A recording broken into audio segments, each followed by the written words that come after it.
5 राज्य, 132 लोकसभा सीटें और महज 29 एनडीए सांसद। केरल, आंध्र प्रदेश और तमिलनाडु में 0 सीट।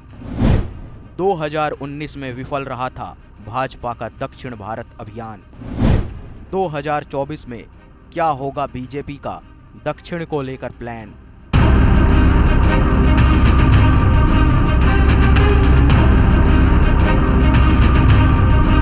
जी हां, भारतीय जनता पार्टी भले ही इन दिनों अपने राजनीतिक जीवन के सबसे अच्छे दौर से गुजर रही हो। आज भले ही भाजपा के पास लोकसभा से लेकर विधानसभा में सीटों की अच्छी खासी संख्या हो, लेकिन आज भी भारत के कुछ राज्य भाजपा की पकड़ से बाहर हैं। उत्तर भारत में ही देखें तो भाजपा आज तक पंजाब और बंगाल में पूरी तरह अपनी पकड़ नहीं बना पाई है, लेकिन 2024 के लोकसभा अभियान में दक्षिण के राज्य भाजपा के लिए संकट बन सकते हैं, क्योंकि ये राज्य आज भी भाजपा की पूर्ण पहुंच से बाहर हैं। साल 2019 के लोकसभा चुनावों के नतीजों से पता चलता है कि जहां शेष भारत मोदी सुनामी के चपेट में था, वहीं 5 दक्षिण राज्यों की कहानी कुछ अलग थी। आपको बता दें, दक्षिण भारत में 132 लोकसभा सीटें हैं और 2019 के लोकसभा चुनाव में यहां बीजेपी को सिर्फ 29 सीटें ही मिली थीं। लेकिन अब भाजपा 370 के पार की घोषणा कर चुकी है और एनडीए के तहत 400 के पार जाने का भी वादा कर चुकी है, लेकिन उनका बिना दक्षिण के इन आंकड़ों को छूना इतना आसान नहीं होगा।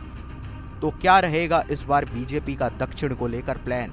आपको बता दें, 2019 में कर्नाटक में बीजेपी को 25 और तेलंगाना में 4 सीटें मिली थी।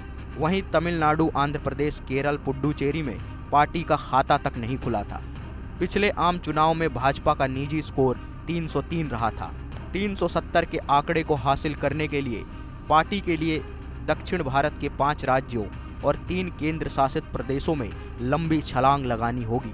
दक्षिण भारत में पार्टी ने दक्षिण में 84 सीटों को चिन्हित किया है, जहां बीजेपी हमेशा कमजोर रही है। खुद बीजेपी के नेता मानते हैं कि अगले चुनाव में पार्टी को कर्नाटक की 25 सीटों के अलावा 30 नई सीटें जीतनी होंगी। इस लक्ष्य को हासिल करने के लिए पीएम मोदी ने यहां जनवरी और फरवरी के बीच दक्षिण भारत में 11 दिन गुजारे हैं। इन दौरों में उन्होंने केंद्र की परियोजनाओं के साथ जनसभाएं की हैं। अभी चुनावी सभाओं का दौर बाकी है, जो मार्च के अंतिम सप्ताह से शुरू होगा। वहीं तमिलनाडु में लोकसभा की 39 सीटें हैं, जिनमें 15 सीटें बीजेपी के निशाने पर हैं।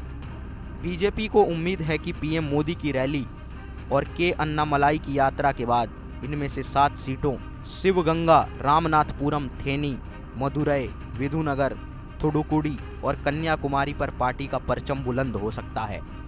इसके अलावा पार्टी नीलगिरी, दक्षिण चेन्नई, कोयम्बटूर, तेनकासी, तिरुनवेलेरी, उत्तरी तमिलनाडु में वेल्लोर, विल्लीपुरम और कल्लाकुरिची पर भी फोकस कर रही है। गठबंधन तोड़ने के बाद तमिलनाडु में बीजेपी ने अपने पुराने सहयोगी ऑल इंडिया अन्ना द्रविड़ मुनेत्र कड़गम यानी AIDMK के नेताओं पर नज़र टिका दी है।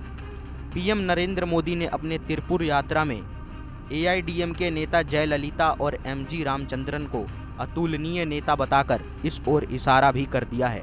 पीएम नरेंद्र मोदी ने राज्य इकाई को ऐसी पार्टियों से चुनावी गठबंधन करने का मंत्र भी दिया है, जो इस बार भाजपा की जीत में अहम भूमिका निभा सकते हैं। यानी इस बार दक्षिण को लेकर भाजपा गंभीर है, जिसके लिए मोदी ने रैलियों के रूप में मेहनत करनी शुरू कर दी है। अब देखना यह है कि बीजेपी को इस मेहनत का क्या फल मिलता है।